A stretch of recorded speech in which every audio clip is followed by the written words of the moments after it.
이 박근혜 전 대통령에 대한 1심 선고가 구속 만기 전까지 나오기 힘들 것이라는 관측이 나오고 있습니다. 네, 취재기자 연결해 보겠습니다. 김유빈 기자. 네, 사회부입니다. 박근혜 전 대통령 측이 다음 달 10일까지 증인신문을 신청했다고요? 네, 그렇습니다. 박근혜 전 대통령 측이 이번 주에 신청한 증인만 모두 10명이 넘는데요.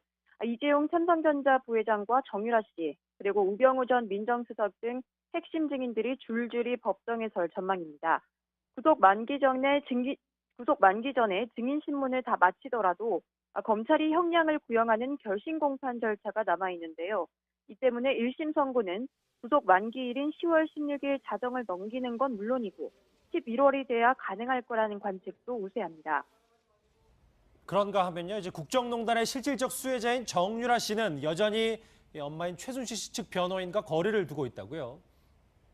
네, 지난 7월 이재용 부회장 재판에 기습 출석한 이후 정유라 씨는 줄곧 변호인들의 연락을 피하고 있고요.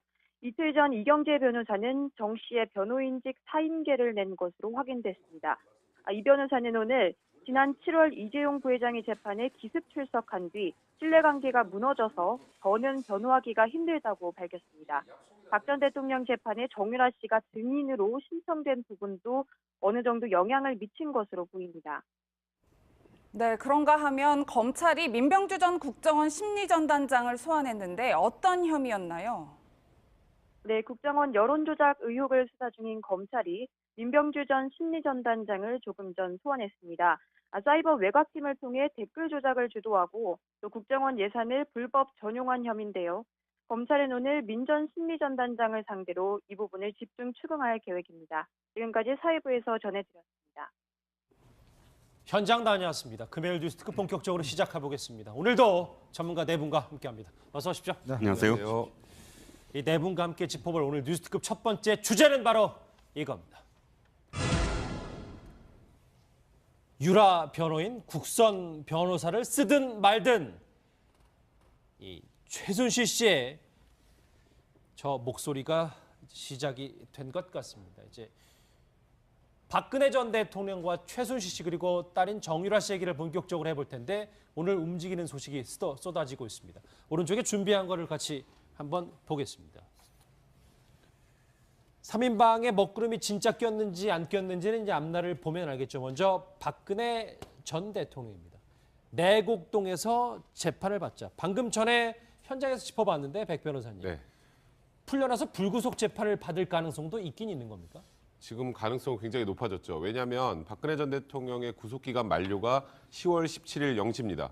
그러니까 최소한 10월 16일까지는 선고가 나와야 되는데 이제 재판하는 과정을 보면 증인신문 절차가 끝나면 피고인 신문을 하고 피고인 신문이 끝나고 결심 공판을 해서 구형을 하고 그리고 2주에서 3주 정도 후에 이제 선고가 나는데 문제는 10월 10일까지 증인신문을 해요. 일단 확인된 거, 확정된 것만 10월 10일까지 증인신문을 하면 그 뒤에 최소한 2번의 기일이 더 필요한데 그럼 그 2번 기일을 10월 16일 안에 하더라도 선고는 결국 불구속 상태에서 받을 가능성이 굉장히 높아지긴 한 거죠. 10월 17일 안에 끝날 수가 지금 현실적으로 그러니까 물리적으로 불가능하기 때문인데요.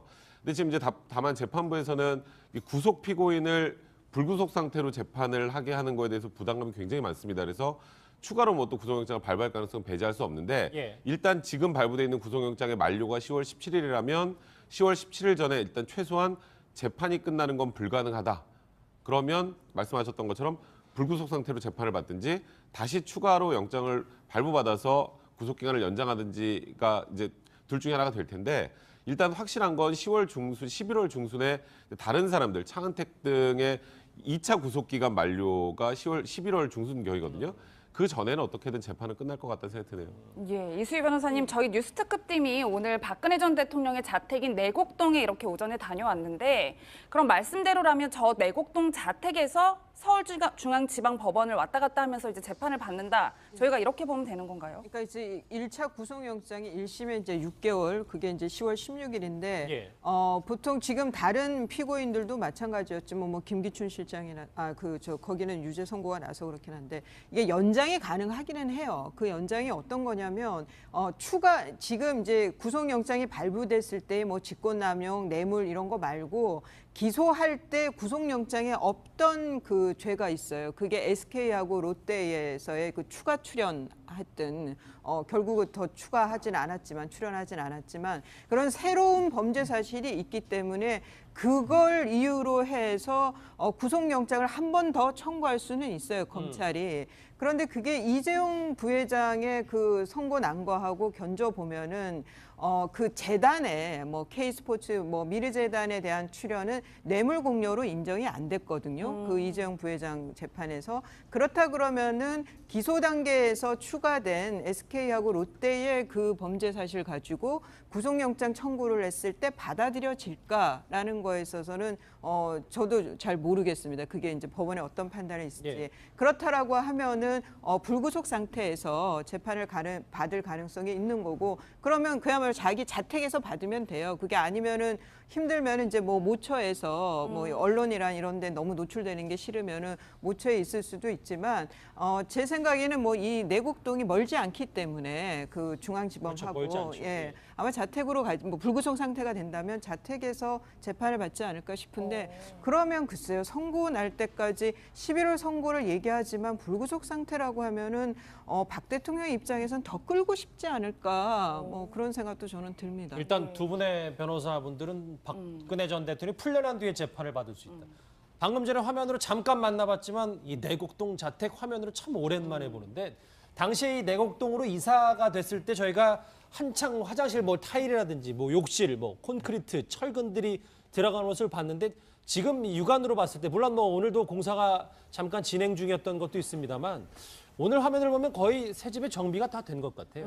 그렇죠. 지금 뭐 최근에 아마 뭐 일부 또 예능 프로그램에 한번 또 장면이 비춰져서 여러 가지 또 화제를 한번 났었는데 예. 지금 아마 내부 공사는 대충 이제 완료가 된 것 같습니다. 그리고 이제 지금 보면 이제 추가적으로 이제 경호원들이 머무를 곳이라는 이런 것들이 아마 아직까지 그는 어떻게 정확히 이제 구매했는지는 모르겠는데. 아 경호동이요? 그렇죠. 경호동 같은 경우는 이제 별도로 아마 뒤에 있는 집을 저번에 구매를 해서 뭐 한다는 이야기 있었는데 그 추가적으로 어떻게 아직 진행된 건지 모르겠습니다만은 일단 현재 박 전 대통령이 앞으로 귀가할 곳은 일단 공사는 대충 마무리된 것으로 보여집니다. 특히 예. 이제 내부 아마 그 인테리어 자체가 보면 그때 당시에도 보면 뭐 변기라든 이런 거 다 새롭게 들어가서 맞아요. 공사가 진행된 걸 보면 일단 현재로서는 뭐 언제든지 박 전 대통령 들어가서 살아도 무망한 그런 집인 상태인 것 같습니다. 예, 그런데 이종거 실장님 네. 지금 뭐 최순실 씨도 사실 구치소에 있고 박근혜 전 대통령의 이 내곡동 생활을 좀 보좌해줄 만한 사람들이 있을까 이런 생각이 드는데요. 네, 거기서 사실 많은 그 추측들이 이제 되고 있는데 지금 우리가 구치소에서 박 전 대통령이 접견을 제안을 했잖아요. 누구로 제안을 했죠? 윤 전 추 전 행정관하고 그 다음에 유영하 변호사예요. 두 사람뿐이잖아요. 예, 그래서 사실은 어떤 추측이 가능하냐면 윤 전 추 전 행정관이 옛날에 그 최순실 씨가 했던 역할들, 예를 들어서 이 사저 문제도 사실은 먼저 몇 번 이렇게 주민들의 어떤 그런 그 증언에 따르면 윤 전 추 행정관으로 보이는 사람이 들었다라는 이야기도 있거든요. 물론 확인된 보도는 아닙니다. 그런데 그 이후에 사실 그 모든 것들, 그러니까 최순실 씨도 이미 그 구속이 돼 있으니까 최순실 씨가 지금까지 했던 모든 역할을 윤 전 추 전 행정관이 하는 게 아니냐.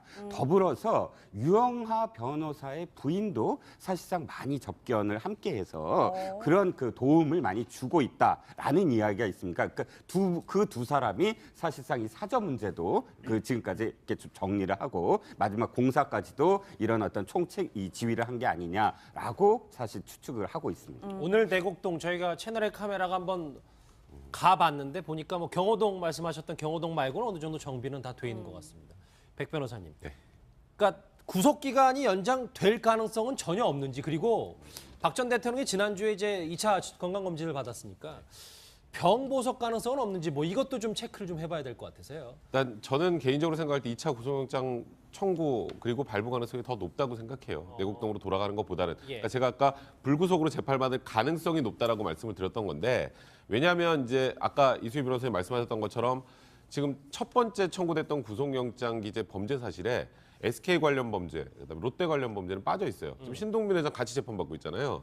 그러니까 그런 거를 묶어서 추가로 구속영장 청구하고 발부받을 가능성이 높은 건 재판부에서도 구속된 피고인을 풀어주고 재판하는 거를 별로 원하진 않아요. 예, 그건 아무래도 그 이후에 뭐 굉장히 죄질이 안 좋거나 그리고 또 이게 중한 형벌이 예상이 되는 경우에는 도주 우려도 있기 때문에 사실 그 부분은 굉장히 조심스럽게 제 개인적인 생각으로는 추가로 구속영장 청구할 가능성이 많은데 다만 이제 10월 17일 전에 결심 공판이 끝나면 그러니까 제가 말씀드렸던 거 10월 10일에 증인신문이 마무리되고 그 이후에 이제 결심 공판에 피고인 신문하고 그다음에 구형을 하지 않습니까?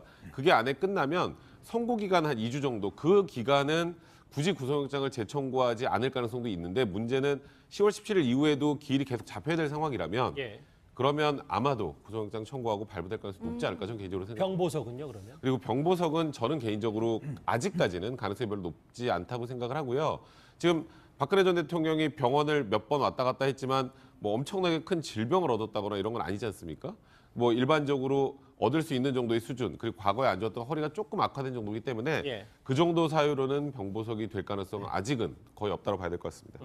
이현정 의원님, 만약 백 변호사님 말씀처럼 구속 기간이 연장이 된다면 박근혜 전 대통령이 이제 구치소에서 겨울나기를 좀 해야 되는 거잖아요. 그렇죠. 이게 지금 서울구치소가 사실 지은 지가 1986년도에 지어져서 그러니까 지금 꽤 오래됐습니다. 그러다 보니까 시설도 그렇고 여기 위풍이 굉장히 심해요.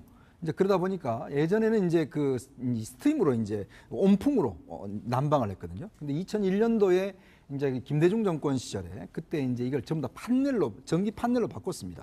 이제 그러다 보니까 예전보다는 좀 지내기는 편해요. 근데 이제 그런다 하더라도 이게 이제 그 구치소가 좀 오래되다 보니까 위풍이 많이 불어서 굉장히 위에는 춥습니다. 그러니까 예를 들어서 뭐 따뜻한 밑에 들어가면 모르겠지만 위에 그냥 있으면 공기 자체는 굉장히 냉랭한 공기거든요. 특히 이제 박 전 대통령이 더위는 잘 견디는데 문제는 추위를 굉장히 탄다는 그 이야기거든요.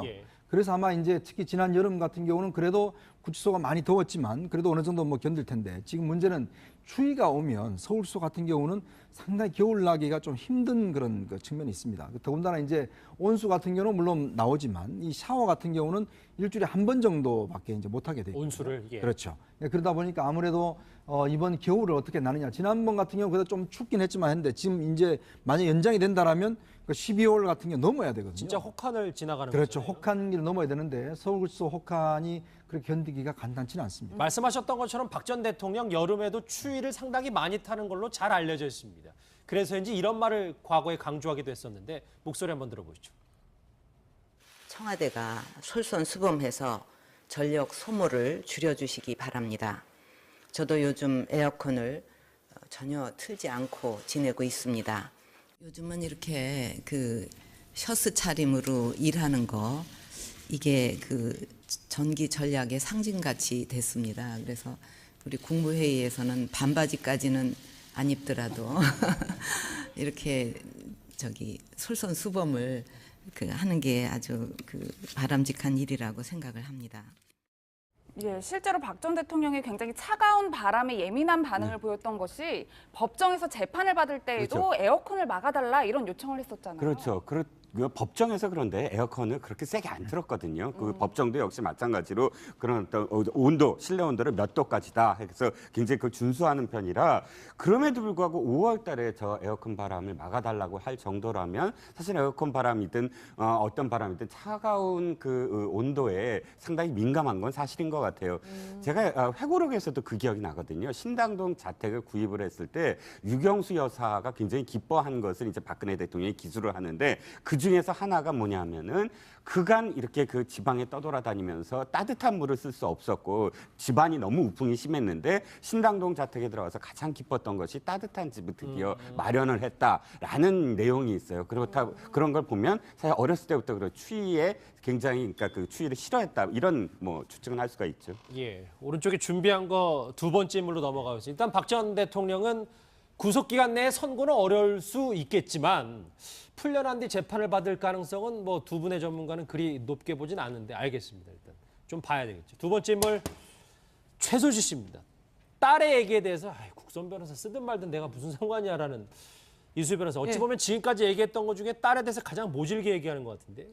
뭐 저건 이제 우리가 직접 들은 건 아니고 카더라인 건데 뭐 최순실 씨 입장에서는 말 소유권에 대해서 그러니까 삼성이 사준 말 소유권에 대해서 정유라 씨가 네 말처럼 타라라고 엄마한테 얘기 들었고 그리고 그 삼성의 지원이 다른 그 많은 그 승마 유망주들이 아니라 온리 정유라만을 위한 지원이었다는 취지의 증언을 했죠. 그건 다른 것도 아니고 엄마 최순실로부터 들었다라고 하니까 아마 이제 재판부에서도 더 신빙성 있게 받아들였을 텐데 그게 이제 본인한테 굉장히 불리하게 작용했기 때문에 화가 날 만한 상황이기도 했죠.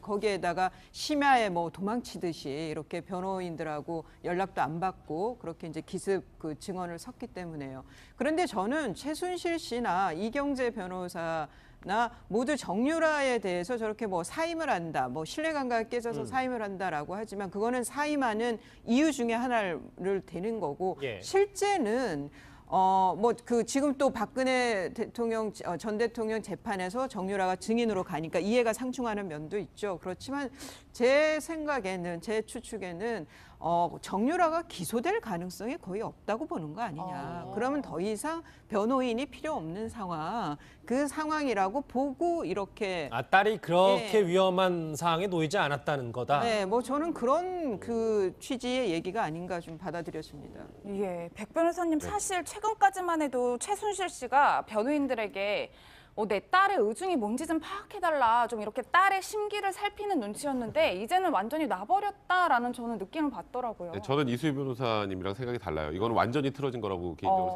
생각이 드는데, 그러니까 정유라 씨가 한국 들어와서 어느 정도까지 이제 과거에 장시호 씨를 막 비난하고 이랬던 그 녹취록 같은 것도 나오지 않았습니까? 뭐 저렇게 말을 해서 뭐 우리 엄마하고 뭐 이렇게 너무 힘들게 만들었는데 나는 말하지 않을 거야. 뭐 이런 내용들이 나왔는데. 장시호 씨보다 더한 폭탄을 날렸잖아요. 이제 이재용 부회장의 재판에 가서.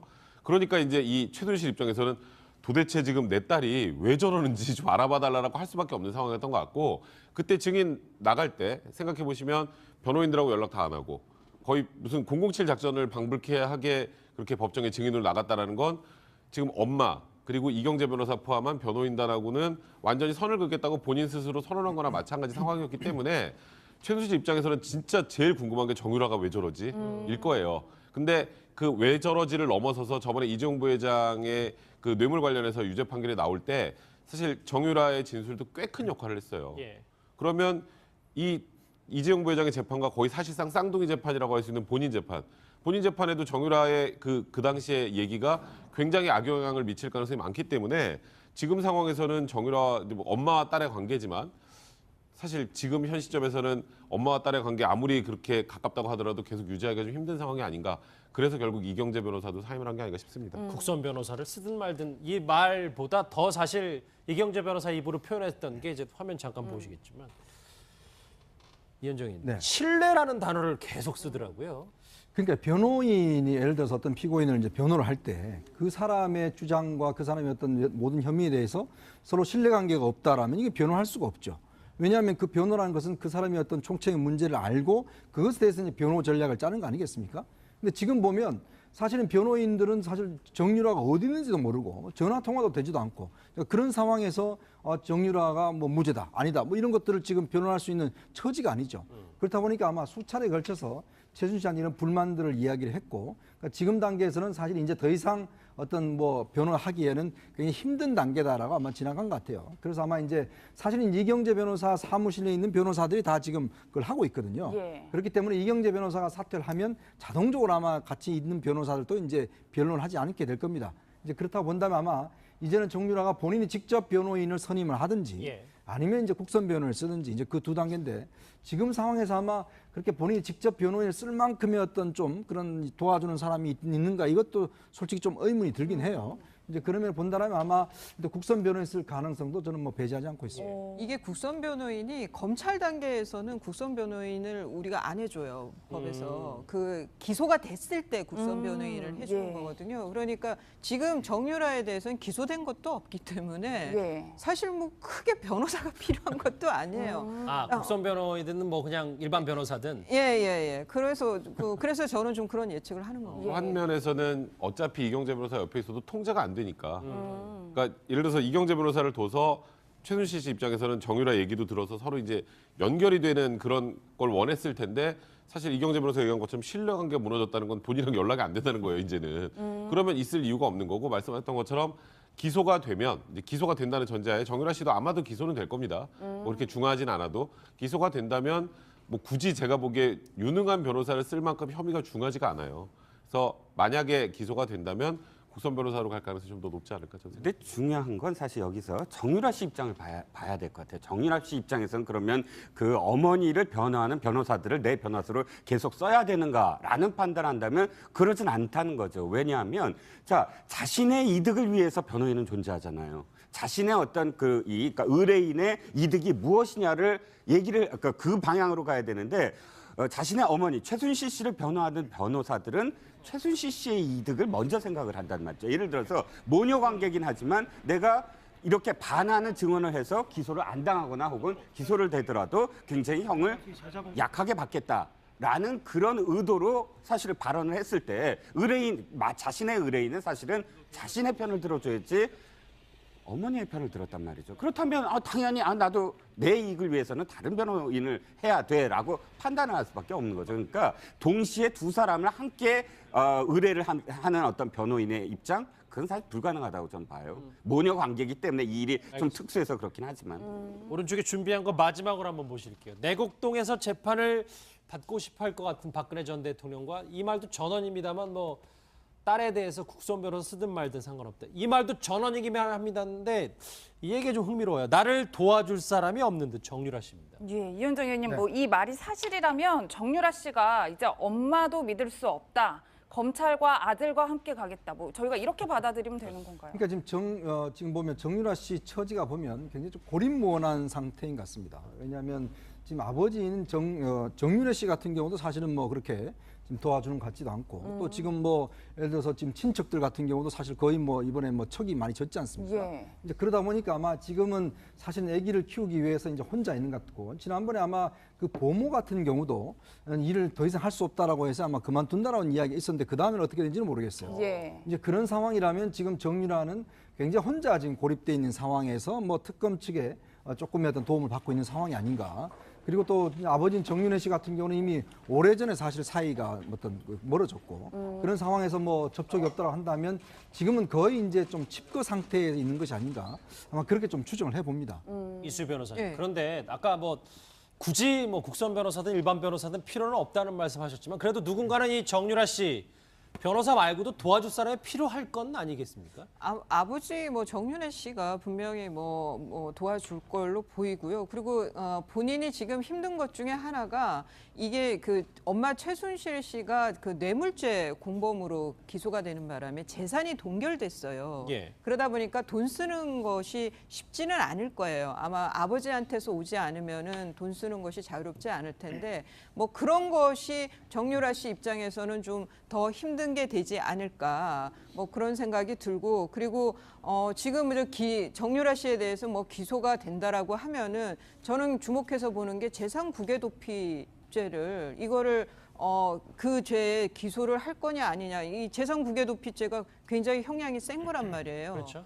그런 면에서 저는 외려 기소 가능성이 낮으면서 본인이 좀 자유로워진 거 아닌가 싶기도 하고요. 예, 이종건 실장님 네. 그런데 사실 네. 정유라 씨가 지금 21살로 별다른 경제 활동을 그렇죠. 하지 않고 있고 네네. 지금 지내는 곳도 사실 엄마 명의의 건물인 것으로 알려지고 예, 예. 있는데 엄마랑 이렇게 척을 지면 여기서 다 나오고 뭐 돈도 다 반납해야 되고 뭐 이런 거 아닌가요? 생활이 가능한 건가요? 우리가 지금 사실 최악의 경우는 그럴 수도 있겠죠. 있든 없든 뭐 국선 변호사 써라. 그리고 넌 내 딸이 아니까 나가라. 라고 만약에 최순실 씨가 한다면 법적으로는 아마 별 수 없을 거예요. 나갈 수 있을 텐데 이 대목에서 우리가 한번 기억을 할 대목이 뭐냐면 노승일 부장이 이런 발언을 했어요.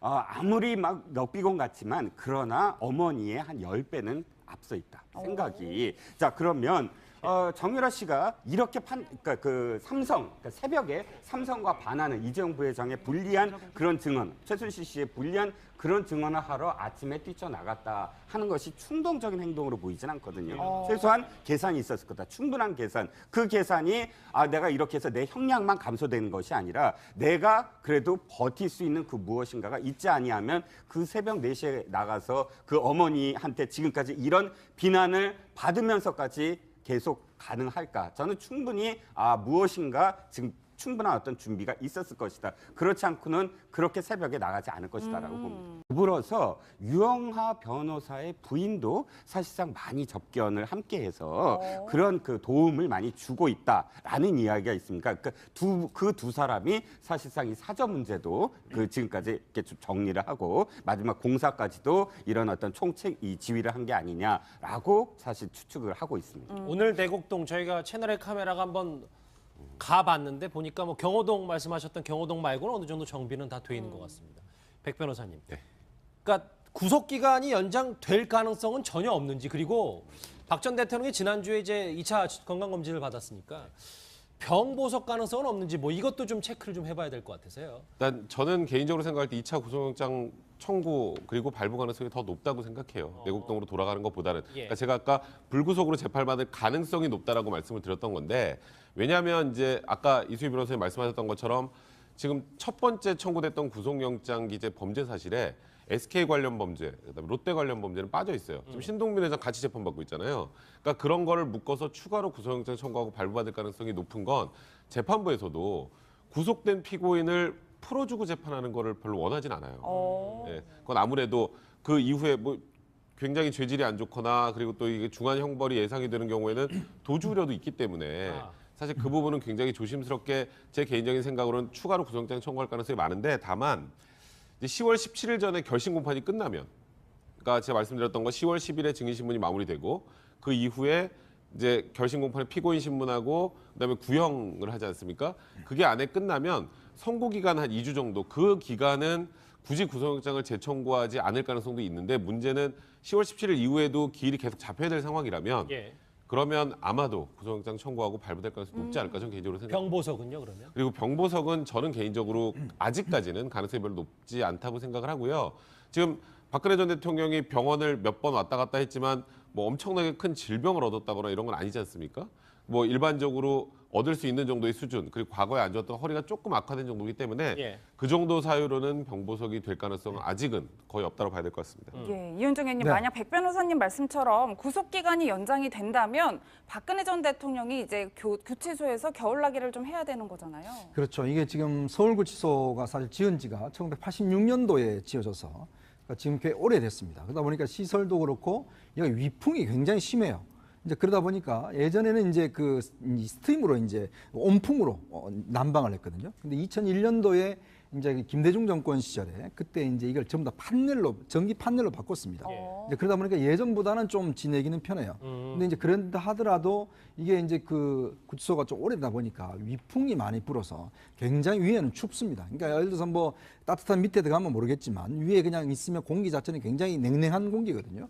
근데 특히 이제 박 전 대통령이 더위는 잘 견디는데 문제는 추위를 굉장히 탄다는 그 이야기거든요. 예. 그래서 아마 이제 특히 지난 여름 같은 경우는 그래도 구치소가 많이 더웠지만 그래도 어느 정도 뭐 견딜 텐데, 지금 문제는 추위가 오면 서울소 같은 경우는 상당히 겨울 나기가 좀 힘든 그런 그 측면이 있습니다. 더군다나 이제 온수 같은 경우는 물론 나오지만 이 샤워 같은 경우는 일주일에 한 번 정도밖에 이제 못 하게 돼요. 온수를. 예. 그렇죠. 그러다 보니까 아무래도 이번 겨울을 어떻게 나느냐. 지난번 같은 경우 그래도 좀 춥긴 했지만 했는데 지금 이제 만약 연장이 된다라면 12월 같은 경우 넘어야 되거든요. 진짜 혹한을 지나가는 그렇죠. 거잖아요. 혹한기를 넘어야 되는데 서울구치소 혹한이 그렇게 견디기가 간단치는 않습니다. 말씀하셨던 것처럼 박 전 대통령 여름에도 추위를 상당히 많이 타는 걸로 잘 알려져 있습니다. 그래서인지 이런 말을 과거에 강조하기도 했었는데 목소리 한번 들어보시죠. 청와대가 솔선수범해서 전력 소모를 줄여주시기 바랍니다. 저도 요즘 에어컨을 전혀 틀지 않고 지내고 있습니다. 요즘은 이렇게 그 셔츠 차림으로 일하는 거, 이게 그 전기 전략의 상징같이 됐습니다. 그래서 우리 국무회의에서는 반바지까지는 이 박근혜 전 대통령에 대한 1심 선고가 구속 만기 전까지 나오기 힘들 것이라는 관측이 나오고 있습니다. 네, 취재기자 연결해 보겠습니다. 김유빈 기자. 네, 사회부입니다. 박근혜 전 대통령 측이 다음 달 10일까지 증인신문을 신청했다고요? 네, 그렇습니다. 박근혜 전 대통령 측이 이번 주에 신청한 증인만 모두 10명이 넘는데요. 이재용 삼성전자 부회장과 정유라 씨, 그리고 우병우 전 민정수석 등 핵심 증인들이 줄줄이 법정에 설 전망입니다. 구속 만기 전에 증인신문을 다 마치더라도 검찰이 형량을 구형하는 결심 공판 절차가 남아 있는데요. 이 때문에 1심 선고는 구속 만기일인 10월 16일 자정을 넘기는 건 물론이고 11월이 돼야 가능할 거라는 관측도 우세합니다. 그런가 하면요, 이제 국정농단의 실질적 수혜자인 정유라 씨는 여전히 엄마인 최순실 씨 측 변호인과 거리를 두고 있다고요. 네, 지난 7월 이재용 부회장 재판에 기습 출석한 이후 정유라 씨는 줄곧 변호인들의 연락을 피하고 있고요. 이틀 전 이경재 변호사는 정 씨의 변호인직 사임계를 낸 것으로 확인됐습니다. 이 변호사는 오늘 지난 7월 이재용 부회장의 재판에 기습 출석한 뒤 신뢰관계가 무너져서 더는 변호하기가 힘들다고 밝혔습니다. 박 전 대통령 재판에 정유라 씨가 증인으로 신청된 부분도 어느 정도 영향을 미친 것으로 보입니다. 네, 그런가 하면 검찰이 민병주 전 국정원 심리전단장을 소환했는데 어떤 혐의였나요? 네, 국정원 여론조작 의혹을 수사 중인 검찰이 민병주 전 심리전단장을 조금 전 소환했습니다. 사이버 외곽팀을 통해 댓글 조작을 주도하고 또 국정원 예산을 불법 전용한 혐의인데요. 검찰은 오늘 민 전 심리전단장을 상대로 이 부분을 집중 추궁할 계획입니다. 지금까지 사회부에서 전해드렸습니다. 현장 다녀왔습니다. 금요일 뉴스특급 본격적으로 시작해보겠습니다. 오늘도 전문가 네 분과 함께합니다. 어서 오십시오. 네, 안녕하세요. 이 네 분과 함께 짚어볼 오늘 뉴스특급 첫 번째 주제는 바로 이겁니다. 유라 변호인 국선 변호사를 쓰든 말든 이 최순실 씨의 저 목소리가 시작이 된 것 같습니다. 이제 박근혜 전 대통령과 최순실 씨 그리고 딸인 정유라 씨 얘기를 본격적으로 해볼 텐데 오늘 움직이는 소식이 쏟아지고 있습니다. 오른쪽에 준비한 거를 같이 한번 보겠습니다. 3인방의 먹구름이 진짜 꼈는지 안 꼈는지는 이제 앞날을 보면 알겠죠. 먼저 박근혜 전 대통령입니다. 내곡동에서 재판을 받자. 방금 전에 현장에서 짚어봤는데 백 변호사님. 네. 풀려나서 불구속 재판을 받을 가능성도 있긴 있는 겁니까? 지금 가능성은 굉장히 높아졌죠. 왜냐하면 박근혜 전 대통령의 구속기간 만료가 10월 17일 0시입니다. 그러니까 최소한 10월 16일까지는 선고가 나와야 되는데 이제 재판하는 과정을 보면 증인신문 절차가 끝나면 피고인 신문을 하고 피고인 신문이 끝나고 결심 공판을 해서 구형을 하고 그리고 2주에서 3주 정도 후에 이제 선고가 나는데 문제는 10월 10일까지 증인신문을 해요. 일단 이제 확인된 거, 확정된 것만 10월 10일까지 증인신문을 하면 그 뒤에 최소한 2번의 기일이 더 필요한데 그럼 그 2번 기일을 10월 16일 안에 하더라도 선고는 결국 불구속 상태에서 받을 가능성이 굉장히 높아지긴 한 거죠. 10월 17일 안에 끝날 수가 지금 현실적으로 그러니까 물리적으로 불가능하기 때문인데요. 근데 지금 이제 다만 재판부에서는 이 구속 피고인을 불구속 상태로 재판을 하게 하는 거에 대해서 부담감이 굉장히 많습니다. 그래서 추가로 뭐 또 구속영장을 발부할 가능성은 배제할 수 없는데 일단 지금 발부돼 있는 구속영장의 만료가 10월 17일이라면 10월 17일 전에 일단 최소한 재판이 끝나는 건 불가능하다. 그러면 말씀하셨던 것처럼 불구속 상태로 재판을 받든지 다시 추가로 영장을 발부받아서 구속기간을 연장하든지가 이제 둘 중에 하나가 될 텐데 일단 확실한 건 10월 중순, 11월 중순에 다른 사람들, 차은택 등의 2차 구속기간 만료가 11월 중순경이거든요. 그 전에는 어떻게든 안 입더라도 이렇게 솔선수범을 하는 게 아주 바람직한 일이라고 생각을 합니다. 예, 실제로 박 전 대통령이 굉장히 차가운 바람에 예민한 반응을 보였던 것이 법정에서 재판을 받을 때에도 그렇죠. 에어컨을 막아달라 이런 요청을 했었잖아요. 그렇죠. 법정에서 그런데 에어컨을 그렇게 세게 안 틀었거든요. 그 법정도 역시 마찬가지로 그런 어떤 온도, 실내 온도를 몇 도까지다 해서 굉장히 준수하는 편이라 그럼에도 불구하고 5월 달에 저 에어컨 바람을 막아달라고 할 정도라면 사실 에어컨 바람이든 어떤 바람이든 차가운 그 온도에 상당히 민감한 건 사실인 것 같아요.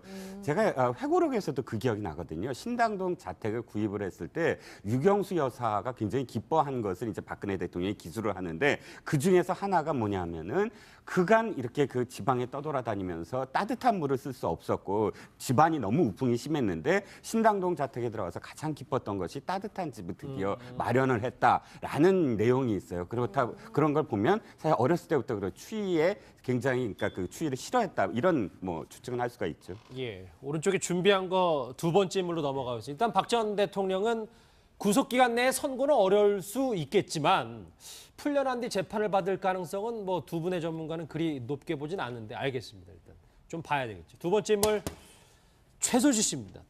딸의 얘기에 대해서 국선 변호사 쓰든 말든 내가 무슨 상관이야라는 이수희 변호사. 어찌 보면 지금까지 얘기했던 것 중에 딸에 대해서 가장 모질게 얘기하는 것 같은데. 뭐 저건 이제 우리가 직접 들은 건 아니고 카더라인 건데 뭐 최순실 씨 입장에서는 말 소유권에 대해서, 그러니까 삼성이 사준 말 소유권에 대해서 정유라 씨가 네 말처럼 타라라고 엄마한테 얘기 들었고, 그리고 그 삼성의 지원이 다른 그 많은 그 승마 유망주들이 아니라 온리 정유라만을 위한 지원이었다는 취지의 증언을 했죠. 그건 다른 것도 아니고 엄마 최순실로부터 들었다라고 하니까 아마 이제 재판부에서도 더 신빙성 있게 받아들였을 텐데, 그게 이제 본인한테 굉장히 불리하게 작용했기 때문에 화가 날 만한 상황이기도 했죠. 거기에다가 심야에 뭐 도망치듯이 이렇게 변호인들하고 연락도 안 받고 그렇게 이제 기습 그 증언을 섰기 때문에요. 그런데 저는 최순실 씨나 이경재 변호사나 모두 정유라에 대해서 저렇게 뭐 사임을 한다, 뭐 신뢰관계가 깨져서 사임을 한다라고 하지만 그거는 사임하는 이유 중에 하나를 되는 거고, 실제는 지금 또 박근혜 전 대통령 재판에서 정유라가 증인으로 가니까 이해가 상충하는 면도 있죠. 그렇지만 제 추측에는 정유라가 기소될 가능성이 거의 없다고 보는 거 아니냐. 그러면 더 이상 변호인이 필요 없는 상황, 그 상황이라고 보고 이렇게. 딸이 그렇게 위험한 상황에 놓이지 않았다는 거다. 네, 뭐 저는 그런 그 취지의 얘기가 아닌가 좀 받아들여집니다. 예, 백 변호사님, 사실 최근까지만 해도 최순실 씨가 변호인들에게 내 딸의 의중이 뭔지 좀 파악해달라, 좀 이렇게 딸의 심기를 살피는 눈치였는데 이제는 완전히 놔버렸다라는 저는 느낌을 받더라고요. 네, 저는 이수희 변호사님이랑 생각이 달라요. 이거는 완전히 틀어진 거라고 개인적으로 생각이 드는데, 그러니까 정유라 씨가 한국 들어와서 어느 정도까지 이제 과거에 장시호 씨를 막 비난하고 이랬던 그 녹취록 같은 것도 나오지 않았습니까? 뭐 저렇게 말을 해서 뭐 우리 엄마하고 뭐 이렇게 너무 힘들게 만들었는데 나는 말하지 않을 거야, 뭐 이런 내용들이 나왔는데, 장시호 씨보다 더한 폭탄을 날렸잖아요. 이제 이재용 부회장의 재판에 가서. 그러니까 이제 이 최순실 입장에서는 도대체 지금 내 딸이 왜 저러는지 좀 알아봐달라고 할 수밖에 없는 상황이었던 것 같고, 그때 증인 나갈 때 생각해 보시면 변호인들하고 연락 다 안 하고 거의 무슨 007 작전을 방불케하게 그렇게 법정에 증인으로 나갔다라는 건 지금 엄마 그리고 이경재 변호사 포함한 변호인단하고는 완전히 선을 긋겠다고 본인 스스로 선언한 거나 마찬가지 상황이었기 때문에 최순실 입장에서는 진짜 제일 궁금한 게 정유라가 왜 저러지? 일 거예요. 근데 그 왜 저러지를 넘어서서 저번에 이재용 부회장 재판은 끝날 것 같다는 생각이 드네요. 예, 이수희 변호사님, 저희 뉴스특급팀이 오늘 박근혜 전 대통령의 자택인 내곡동에 이렇게 오전에 다녀왔는데, 그럼 말씀대로라면 저 내곡동 자택에서 서울중앙지방법원을 왔다 갔다 하면서 이제 재판을 받는다, 저희가 이렇게 보면 되는 건가요? 그러니까 이제 1차 구속영장이 1심에 이제 6개월, 그게 이제 10월 16일인데 보통 지금 다른 피고인들도 마찬가지였지만 뭐 김기춘 실장이나 거기는 유죄 선고가 나서 그렇긴 한데 이게 연장이 가능하기는 해요. 그 연장이 어떤 거냐면 지금 이제 구속영장이 발부됐을 때 뭐 직권남용, 뇌물 이런 거 말고 기소할 때 구속영장에 없던 그 죄가 있어요. 그게 SK하고 롯데에서의 그 추가 출연했던 결국은 더 출연하진 않았지만 그런 새로운 범죄 사실이 있기 때문에 그걸 이유로 해서 구속영장을 한 번 더 청구할 수는 있어요, 검찰이. 그런데 그게 이재용 부회장의 그 선고 난 거하고 견져 보면은 그 재단에 뭐 K스포츠 뭐 미르재단에 대한 출연은 뇌물 공여로 인정이 안 됐거든요. 그 이재용 부회장 재판에서. 그렇다 그러면은 기소 단계에서 추가된 SK하고 롯데의 그 범죄 사실 가지고 구속영장 청구를 했을 때 받아들여질까라는 거에 있어서는 저도 잘 모르겠습니다. 그게 이제 법원에 어떤 판단이 있을지. 그렇다라고 하면은 불구속 상태에서 재판을 받을 가능성이 있는 거고, 그러면 그야말로 자기 자택에서 받으면 돼요. 그게 아니면은 힘들면 이제 뭐 모처에서 뭐 언론이란 이런 데 너무 노출되는 게 싫으면은 모처에 있을 수도 있지만 제 생각에는 뭐 이 내곡동이 멀지 않기 때문에 그 중앙지검하고 멀지 않죠. 예. 아마 자택으로 뭐 불구속 상태가 된다면 자택에서 재판을 받지 않을까 싶은데 그러면 글쎄요. 선고 날 때까지 11월 선고를 얘기하지만 불구속 상태라고 하면은 박 대통령 입장에선 더 끌고 싶지 않을까 뭐 그런 생각도 저는 듭니다. 일단 두 분의 변호사분들은 박근혜 전 대통령이 풀려난 뒤에 재판을 받을 수 있다.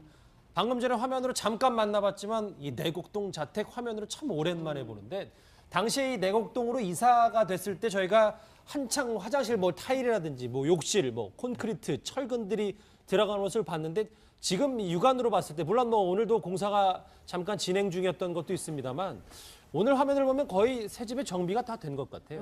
그렇죠. 지금 뭐 최근에 아마 뭐 일부 또 예능 프로그램에 한번 또 장면이 비춰져서 여러 가지 또 화제를 한번 났었는데 예. 지금 아마 내부 공사는 대충 이제 완료가 된 것 같습니다. 그리고 이제 지금 보면 이제 추가적으로 이제 경호원들이 머무를 곳이라든 이런 것들이 아마 아직까지 그는 어떻게 정확히 이제 구매했는지는 모르겠는데. 아, 경호동이요? 그렇죠. 경호동 같은 경우는 이제 별도로 아마 뒤에 있는 집을 저번에 구매를 해서 뭐 한다는 이야기가 있었는데 그 추가적으로 어떻게 아직 진행된 건지 모르겠습니다만은 일단 현재 박 전 대통령이 앞으로 귀가할 곳은 일단 공사는 대충 마무리된 것으로 보여집니다. 특히 이제 내부 아마 그 인테리어 자체가 보면 그때 당시에도 보면 뭐 변기라든지 이런 거 다 새롭게 들어가서 맞아요. 공사가 진행된 걸 보면 일단 현재로서는 뭐 언제든지 박 전 대통령 들어가서 살아도 무망한 그런 집인 상태인 것 같습니다. 예, 그런데 이종거 실장님 네. 지금 뭐 최순실 씨도 사실 구치소에 있고 박근혜 전 대통령의 이 내곡동 생활을 좀 보좌해줄 만한 사람들이 있을까 이런 생각이 드는데요. 네, 거기서 사실 많은 그 추측들이 이제 되고 있는데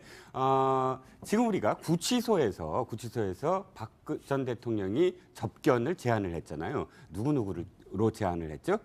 윤 전 추 전 행정관하고 그다음에 유영하 변호사예요. 두 사람뿐이잖아요. 예, 그래서 사실은 어떤 추측이 가능하냐면 윤 전 추 전 행정관이 옛날에 그 최순실 씨가 했던 역할들, 예를 들어서 이 사저 문제도 사실은 먼저 몇 번 이렇게 주민들의 어떤 그런 그 증언에 따르면 윤 전 추 행정관으로 보이는 사람이 들락들었다라는 이야기도 있거든요. 물론 확인된 보도는 아닙니다. 그런데 그 이후에 사실 그 모든 것들, 그러니까 최순실 씨도 이미 그 구속이 돼 있으니까 최순실 씨가 지금까지 했던 모든 역할을 윤 전 추 전 행정관이 하는 게 아니냐.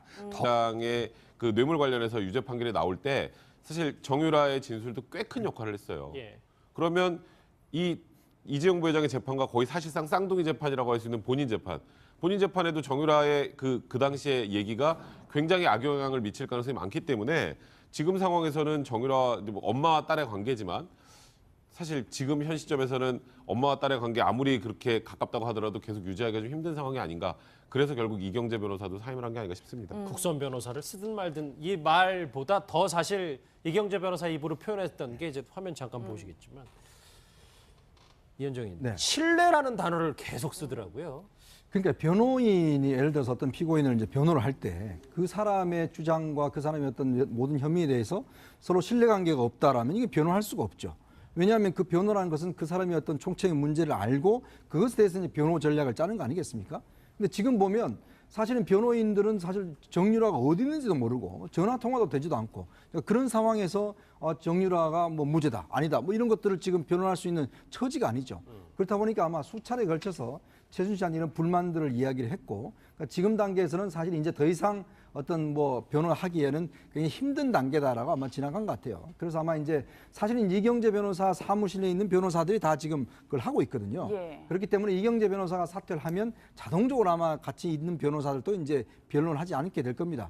이제 그렇다고 본다면 아마 이제는 정유라가 본인이 직접 변호인을 선임을 하든지 예. 아니면 이제 국선 변호를 쓰든지 이제 그 두 단계인데 지금 상황에서 아마 그렇게 본인이 직접 변호인을 쓸 만큼의 어떤 좀 그런 도와주는 사람이 있는가 이것도 솔직히 좀 의문이 들긴 해요. 이제 그러면 본다면 아마 국선 변호인 쓸 가능성도 저는 뭐 배제하지 않고 있습니다. 이게 국선 변호인이 검찰 단계에서는 국선 변호인을 우리가 안 해줘요 법에서 그 기소가 됐을 때 국선 변호인을 해주는 예. 거거든요. 그러니까 지금 정유라에 대해서는 기소된 것도 없기 때문에 예. 사실 뭐 크게 변호사가 필요한 것도 아니에요. 아, 국선 변호이든 뭐 그냥 일반 변호사든 예. 그래서 저는 좀 그런 예측을 하는 겁니다. 한 면에서는 어차피 이경재 변호사 옆에 있어도 통제가 안 되니까.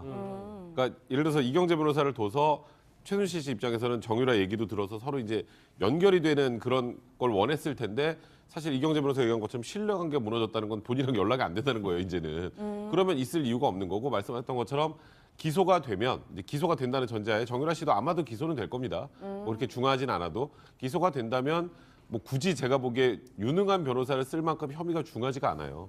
그래서 만약에 기소가 된다면 국선 변호사로 갈 가능성이 좀 더 높지 않을까 저는 생각합니다. 근데 중요한 건 사실 여기서 정유라 씨 입장을 봐야 될 것 같아요. 정유라 씨 입장에서는 그러면 그 어머니를 변호하는 변호사들을 내 변호사로 계속 써야 되는가라는 판단을 한다면 그러진 않다는 거죠. 왜냐하면 자신의 이득을 위해서 변호인은 존재하잖아요. 자신의 어떤 그러니까 의뢰인의 이득이 무엇이냐를 그러니까 그 방향으로 가야 되는데 자신의 어머니 최순실 씨를 변호하는 변호사들은 최순실 씨의 이득을 먼저 생각을 한다는 말이죠. 예를 들어서 모녀 관계긴 하지만 내가 이렇게 반하는 증언을 해서 기소를 안 당하거나 혹은 기소를 되더라도 굉장히 형을 약하게 받겠다라는 그런 의도로 사실 발언을 했을 때 자신의 의뢰인은 사실은 자신의 편을 들어줘야지 어머니의 편을 들었단 말이죠. 그렇다면 당연히 나도 내 이익을 위해서는 다른 변호인을 해야 돼라고 판단을 할 수밖에 없는 거죠. 그러니까 동시에 두 사람을 함께 의뢰를 하는 어떤 변호인의 입장 그건 사실 불가능하다고 저는 봐요. 모녀 관계이기 때문에 이 일이 좀 특수해서 그렇긴 하지만. 오른쪽에 준비한 거 마지막으로 한번 보실게요. 내곡동에서 재판을 받고 싶어 할 것 같은 박근혜 전 대통령과 이 말도 전언입니다만 뭐 딸에 대해서 국선 변호사 쓰든 말든 상관없다. 이 말도 전언이기만 합니다는데 이 얘기 좀 흥미로워요. 나를 도와줄 사람이 없는 듯 정유라 씨입니다. 예, 이현정 의원님, 네. 뭐 이 말이 사실이라면 정유라 씨가 이제 엄마도 믿을 수 없다. 검찰과 아들과 함께 가겠다. 뭐 저희가 이렇게 받아들이면 되는 건가요? 그러니까 지금